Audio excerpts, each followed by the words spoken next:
کہ جس میں محبوب کی طرف سے ہمیشہ عاشق کو تکالیف ملتی ہے، اذیتیں ملتی ہیں، اذیت، مصیبت، ملامت، بلائیں، تیرے عشق میں ہم نے کیا کیا نہ دیکھا۔ شاید کہتے ہیں کہ ہم نے تیرے عشق میں ہمیشہ تکلیف ہی پائی، ہم نے تیرے عشق میں ہمیشہ اپنے لیے نقصان ہی پایا۔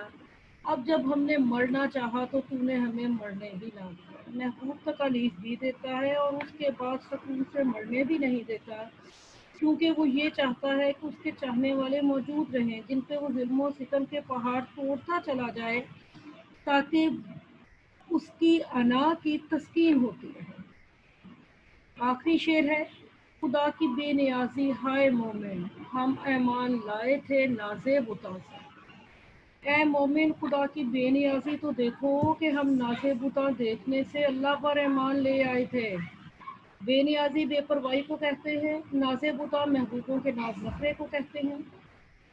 شاعر کہتے ہیں کہ اللہ رب العزت کی بے پرواہی، بے نیازی دیکھیے، وہ ایسا بے نیاز ہے کہ اس نے ایسے خوبصورت چہرے بنا دیے کہ جب ہم نے ان خوبصورت چہروں کو دیکھا تو ہم اس پر ایمان لے آئے، ہم اس پہ یقین لے آئے۔ اللہ تعالیٰ خالق کائنات ہے اور اس میں جتنی مخلوقات ہیں سب اسی کی پیدا کرتے ہیں۔ اس کی ذات پر ایمان لانا یقیناً انسان ہونے کے ناطے ہم پہ فرض ہے۔ ہم نے اللہ رب العزت کو نہیں دیکھا، اس کے باوجود ہم اللہ رب العزت پر ایمان لاتے ہیں، اس کے بتائے احکامات پہ عمل کرتے ہیں۔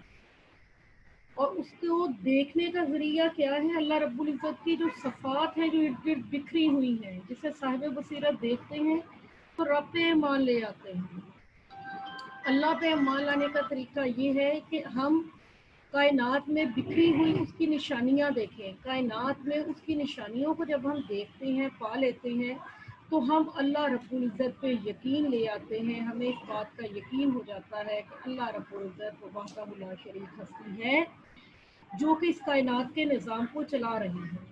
یعنی دیدہ بینا کی بنیاد پہ ہمیں اللہ رب العزت کی ہستی کا پتہ چلتا ہے، اور جو بغیر بصیرت کے لوگ ہیں، یقینی بات ہے وہ اس بات کو سمجھ نہیں پاتے۔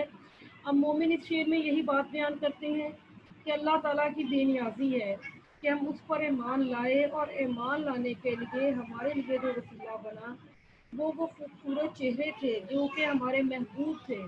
ان کے ناز نخرے دیکھے تو ہمیں اس بات کا یقین آ گیا کہ اللہ تعالیٰ کتنا خوبصورت ہے، اللہ تعالیٰ کتنا بے پرواہ ہے۔ شاعر نے یہاں پر انسانوں کے ناز و ادا کا ذکر کرتے ہوئے اللہ رب العزت کی بے نیازی کو ہمارے سامنے پیش کیا ہے۔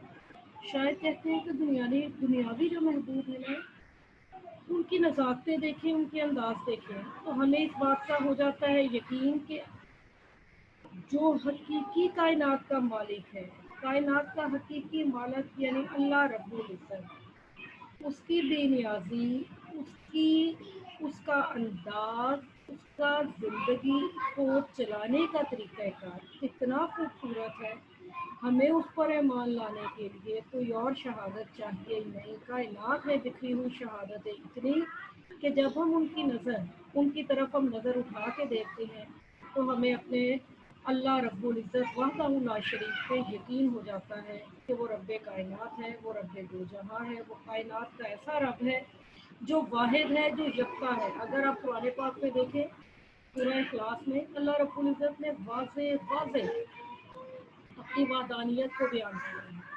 اللہ تعالیٰ نے واضح یہ بات بیان کرتی ہے کہ اللہ رب العزت ایک ہے اور اس کا کوئی شریک نہیں، کیونکہ اگر کائنات میں ایک سے زیادہ خدا نہ خواستہ رب ہوتے تو اس کا نتیجہ کائنات کی تباہی کی شکل میں نکلتا۔